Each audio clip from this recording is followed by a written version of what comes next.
Alright, I got most of these batteries charged up.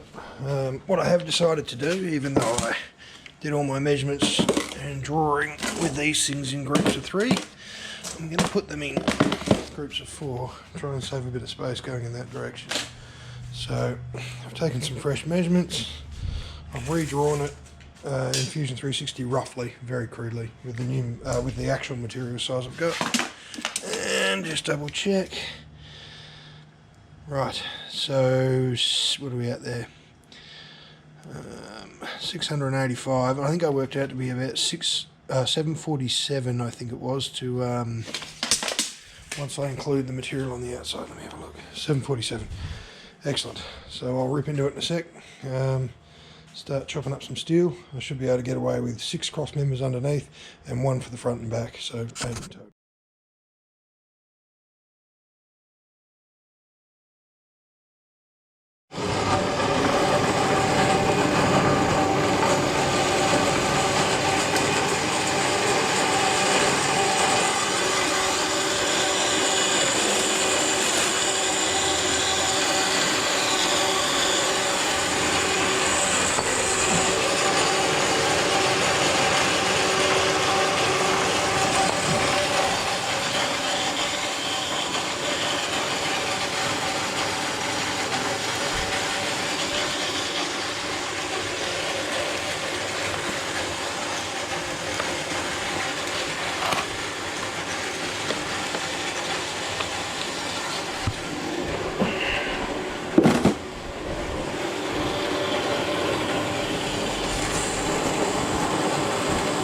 Chinese safety boots on.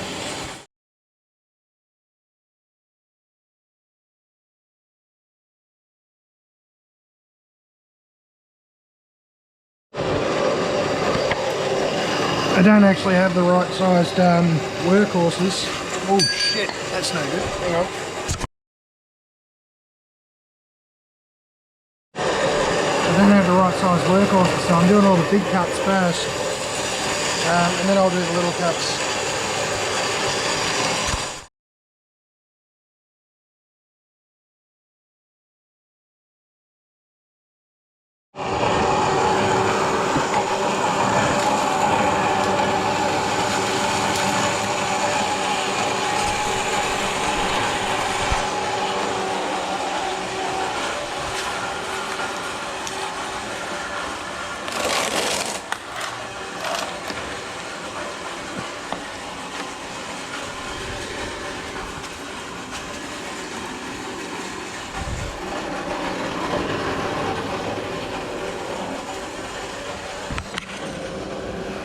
Yeah, some watts going in, but that'll be 250 watts going to the saw, 750 going to the charger.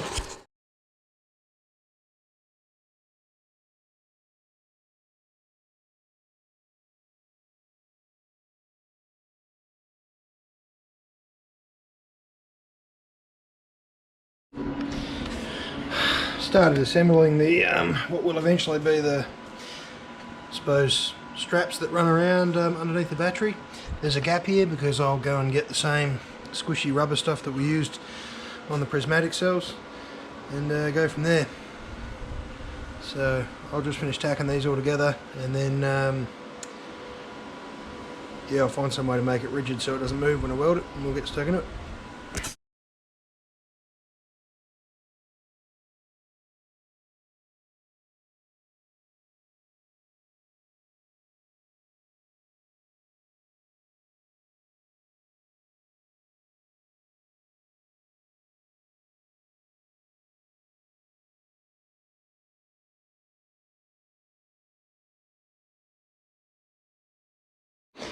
Alright, so I tacked down the outside, and then I just gave a quick little zip on the inside, because it'll I've tried to pull slightly out, and then I'm hoping that welding down the inside will actually pull them slightly in a little bit, and I can wedge that. There's a bit of give and take anyway because of the soft material we're going to stick in between the batteries, so I'll have some wiggle room there. Although I'm going to have to put something on the bottom here to lift them up a little bit so that that weld doesn't gouge into the side of the battery. But that's alright, I'll figure it out.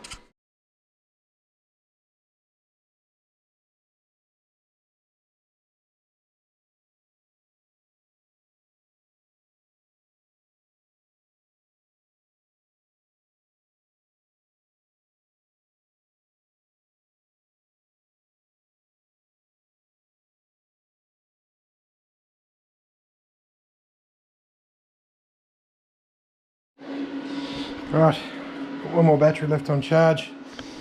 I did revert back to the original plan, just rotated the batteries a different way. It's 15 kilowatts on this, should leave me just enough material and the rest of it to make some more, but otherwise I can make another one when Armadale Steel opens back up. I'm going to let these cool down. I've got one more left to finish topping up, and I'll finish assembling this first one, get the batteries out of it and do a test fit, and yeah, see how it goes from there. I'll come back with a second video because it looks like we're about to start having some rain, and I've got some stuff to sort out the front. So anyway, I'll be back soon with the rest of it, I hope.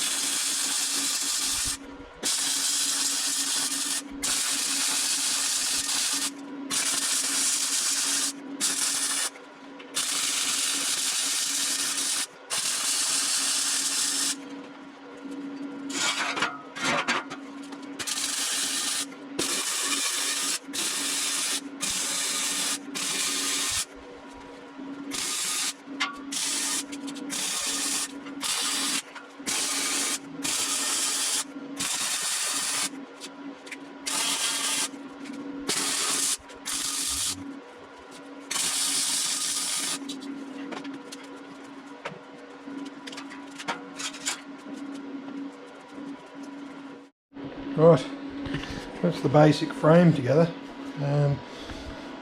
There's a bit of extra material hanging out the back here, and I'll lock that off when I get it under the van to have a look how much space I've actually got. I've left a gap here so that I can put a piece through the middle, which I'll probably end up putting some flat bar in there to hold them down so they don't jiggle around when we go over bounces or bumps.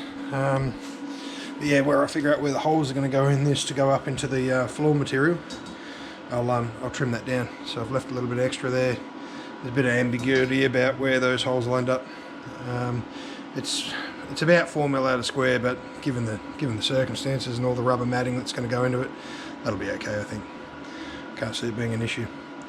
Anyway, I'll put the two end pieces on, get the batteries out, weld it up, and then as soon as I can get some more material, we'll make the other one. Alright, boxes together. I don't know how much gas we've got left on this welder. Not much. I'm pretty happy with that, that'll do. Plenty of room up here for the battery wires to come through. Distributing the weight across as many of the floor cross members as I can. I may still even do something about that to make it a little bit more rigid, but 15 kilowatt pack, nowhere near as small as the 30 kilowatts. I mean, you look at that, each of these shells is 30 kilowatts. I mean, we could fit everything we want to fit in the caravan in about 2/3 of the size of one of these boxes. So it is light, that's very light, and the weight is distributed nicely over a wide area, so I feel that's pretty effective. These gaps in between the batteries, that'll all get taken up by the neoprene.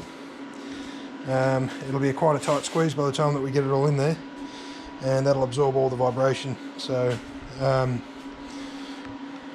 don't think they're going to be heavy enough to damage any of the battery packs like that, but if I need to, I could stick a piece of, maybe I'll go get a piece of 12mm plywood and stick it in the bottom to distribute the weight across a little bit more, and absorb some of the vibrations, as well as put the neoprene in.